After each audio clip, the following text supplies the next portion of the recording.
Inquiry किया जाए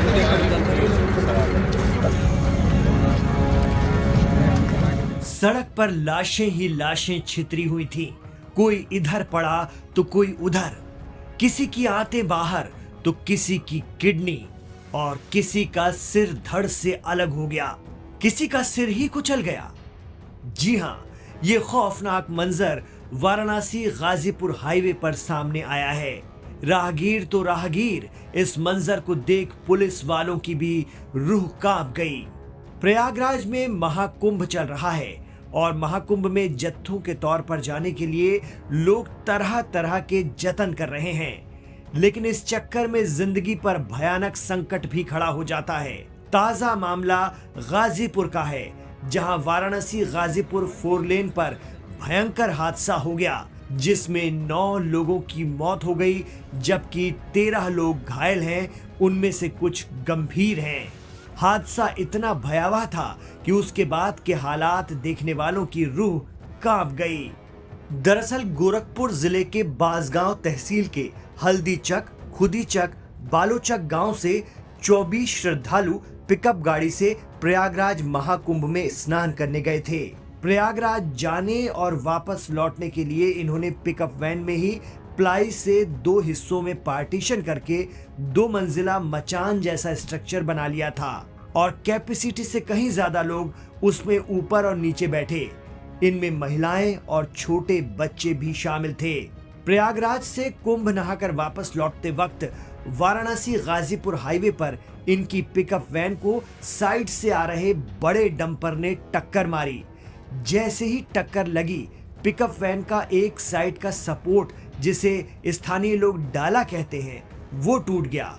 और फिर क्या था, वैन में बनी मचान और उसमें सवार लोग धड़ाधड़ नीचे गिरे और गिट्टी से भरे उसी 6 टायर डंपर की चपेट में आते चले गए। पुलिस के मुताबिक पिकअप वैन के लोगों को सिर्फ डंपर ने ही नहीं, बल्कि हाईवे पर पीछे से आ रही दीगर गाड़ियों ने भी रौंद डाला, जिसके चलते उनकी आंतें, किडनी और दीगर अंग बाहर निकल आए, सिर धड़ से अलग हो गया। हादसे के बाद खबर पर डीएम आरेका अखोरी, एसपी डॉक्टर इरज राजा, एएसपी सिटी ज्ञानेंद्र नाथ प्रसाद, एडीएम दिनेश कुमार मौके पर पहुंचे तो सड़क पर क्षत विक्षत लाशों के बीच हादसे में बचे हुए उनके परिजन फूट फूट कर रो रहे थे और चीखों पुकार का आलम था। पुलिस ने एम्बुलेंस आने के बाद किसी तरह शवों को उठाकर पोस्टमार्टम हाउस भेजा, जहां उनकी पहचान के बाद उनके अंग रखे गए थे। शवों की पहचान सिर्फ कपड़ों से की जा सकी। घायलों को मेडिकल कॉलेज गोरखपुर भेजा गया। एक पिकअप वाहन में कुछ श्रद्धालु प्रयागराज से कुंभ स्नान करके लौट रहे थे। ये सभी श्रद्धालु गोरखपुर जनपद के बांसगांव तहसील के हरदीचक गांव के रहने वाले थे और पिकअप ड्राइवर जो सेफ है उसने बताया कि कुल 24 यात्री इस पिकअप वाहन में थे और उसका डाला पीछे का जो पोर्शन था वो एक डंपर में लगा और कुछ यात्री उसमें से गिरे और फिर उस डंपर के नीचे आ गए और उनकी मौत हो गई। कुल 6 मृतक हुए हैं इस हादसे में और 13 लोग घायल हैं, जिनको हम लोगों ने भेजा है जिला अस्पताल और सभी मृतकों की अब पोस्टमार्टम कार्रवाई की जाएगी और जो घायल हैं उनको तत्काल उपचार उनका शुरू करा दिया गया है। जिसने टक्कर मारी मैडम, वो लारी या ट्रक का पता चला? वो तो ड्राइवर और वाहन मौके से भाग गए, लेकिन उनकी शिनाख्त की जा रही है। जो भी एविडेंस से जुटा करके उनको ट्रेस किया जाएगा और कार्रवाई की जाएगी। 13 लोग घायल हैं जिनको भेजा गया है हॉस्पिटल और 6 मृतक हैं, शेष सब सेफ हैं और ड्राइवर भी सेफ है और सब लोग जो सेफ हैं वो सुरक्षित हैं, बाकी अपने परिजनों के साथ हॉस्पिटल गए हुए हैं। कुछ लोग बता रहे हैं कि गाड़ी उल्टी दिशा से जा रही थी, ऐसा कोई बात है क्या? नहीं, अभी तक तो ये प्रकाश में नहीं आया है कि उल्टी दिशा से। के लिए क्या जिला प्रशासन क्या सुविधा मुहैया कर रहा है? सभी सुविधा हम मुहैया करा रहे हैं। हमारी टीम डॉक्टरों की और हमारे प्रशासन की टीम हॉस्पिटल पे तैनात है और पुलिस की टीम भी तैनात है। जैसे ही एक्सीडेंट हुआ पुलिस के अधिकारी यहाँ पहुँच गए थे और सभी मृतकों की बॉडी लेकर के उन्होंने मॉर्चरी भेजा है और घायल लोगों को हम लोगों ने हॉस्पिटल भेजा है। वहाँ पर भी टीम उनका इलाज करा रही है और हर संभव उनको सहायता दी जाएगी। उनके खाने पीने की व्यवस्था और सकुशल उनको घर छोड़ने तक पूरी जिम्मेदारी हम लेंगे। मैडम, एक जो अभी हमने जो बच्चे हुए हैं उनसे हमने बात की तो उन्होंने बताया कि 2 लेयर में उन्होंने प्लाई लगा के व्यवस्था की हुई थी। तो जो कुंभ से लोग आ रहे हैं, बीइंग ए डीएम, आप उनसे कुछ अपील करना चाहेंगे कि यातायात जो सड़क पे लोग जो चल रहे हैं उनके लिए क्या? हाँ बिल्कुल, ये अभी पता भी चला है जो ड्राइवर के बयान से कि एक तो पिकअप में ही लोगों का परिवहन गलत है और ऊपर से उस पिकअप में भी मचान बना करके स्लीपिंग के लिए व्यवस्था की गई थी और ओवर लोडिंग थी। 24 लोग उसमें थे उस पिकअप में, जो कि गलत है। तो इसलिए मैं लोगों से अपील करना चाहूँगी कि जो भी महाकुंभ में जाएं वो सेफ वाहनों में जाएं और ओवर लोडिंग किसी भी वाहन की ना हो, और इसके लिए हम लोग भी स्पॉट्स पे उनको चेक करेंगे। बताया जा रहा है कि टक्कर मारने वाला डंपर चालक डंपर सहित फरार है और उसकी तलाश जारी है। वहीं ये भी कहा जा रहा है कि लगातार गाड़ी चलाने की वजह से पिकअप वैन चालक को नींद का खुमार था, जिसके चलते ये हादसा हुआ। इस हादसे ने सड़कों पर पुलिसिंग की भी पोल खोल दी है। पिकअप वैन पर मचान बनाकर कैपेसिटी से कहीं ज्यादा लोग बच्चों और महिलाओं के साथ गोरखपुर से प्रयागराज पहुंच गए, लेकिन कहीं कोई जांच या आपत्ति दर्ज नहीं की गई। अब पुलिस और प्रशासन अपील कर रहा है कि लोग ऐसा रिस्क न लें और हर गाड़ी की जांच होगी।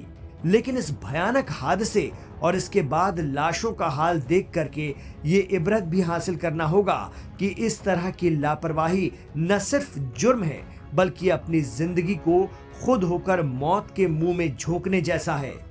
महाकुंभ ले जा रहे ड्राइवरों को भी समझना होगा कि ज्यादा सवारी और लगातार चलने की लालच में या जल्दी आने और जाने की लालच, ज्यादा पैसे कमाने के फिराक में कहीं वो लोगों की जानें जोखिम में तो नहीं डाल रहे, क्योंकि लगातार गाड़ी चलाने से नींद पूरी नहीं हो रही है, जिसके चलते कई बड़े हादसे पेश आ रहे हैं।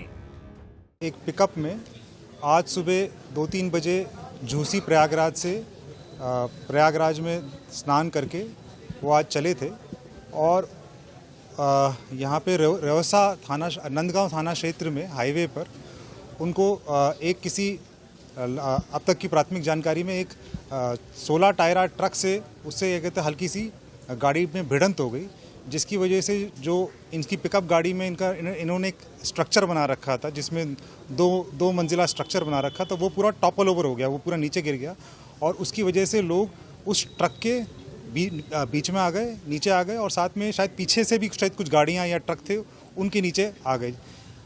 मौके पे 6 लोगों की दुखद मृत्यु हो गई है। मेरी सभी श्रद्धालुओं से, सभी यहाँ पे प्रयागराज जाने वालों से और सभी जितने भी हमारे यहाँ पर सड़क पे यात्री चलते हैं, उन्हीं सबसे अपील है कृपया ट्रैफिक नियमों का पालन करें। ऐसा कोई भी ये कहते हैं अपना एक इलीगल एक कोई स्ट्रक्चर ऐसा ना बनाइए या कोई गाड़ी में ओवरलोडिंग ना करिए जिससे गाड़ी अनियंत्रित हो।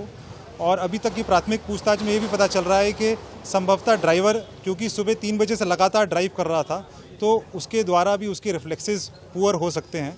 तो जब इतना लंबी दूरी ट्रैवल करें तो उसमें रेस्ट लेते हुए चलना चाहिए। सर, जो ट्रक ड्राइवर जिससे हादसा बताया जा रहा है वो पकड़ा गया है या फरार है? अभी ये कहते हैं पुलिस ट्रेस करने का पूरा प्रयास कर रही है और जल्द ही ये कहते हैं यहाँ पर जो ट्रक इन्वॉल्व है उसको पकड़ लिया जाएगा और फिर आवश्यक कार्रवाई। शास्त्र विधि त्याग कर साधना जो सभी संसार कर रहा है, पूरा विश्व कर रहा है, आज तो आपके सामने प्रत्यक्ष है, इसको प्रमाण की आवश्यकता नहीं कि जो शास्त्र अनुकूल अपने धर्म ग्रंथों में जो साधना है वो दास आपको दे रहा है। ये प्रमाणित भी कर दिया, वेद में ऐसा है, गीता में ऐसा है, पुराणों में ऐसा है। अब आपको पता है कि पूरे विश्व में कहीं पर भी शास्त्र अनुकूल साधना नहीं है। गीता अध्याय नंबर 16 के श्लोक नंबर 23-24 में ये स्पष्ट कर दिया है कि शास्त्र विधि को त्याग कर जो मनमाना आचरण, मनमाने मंत्र जाप करते, साधनाएं करते हैं, उनको न तो सुख होता है, न उनकी गति होती है, न उनकी कोई सिद्धि प्राप्त होती है, यूजलेस।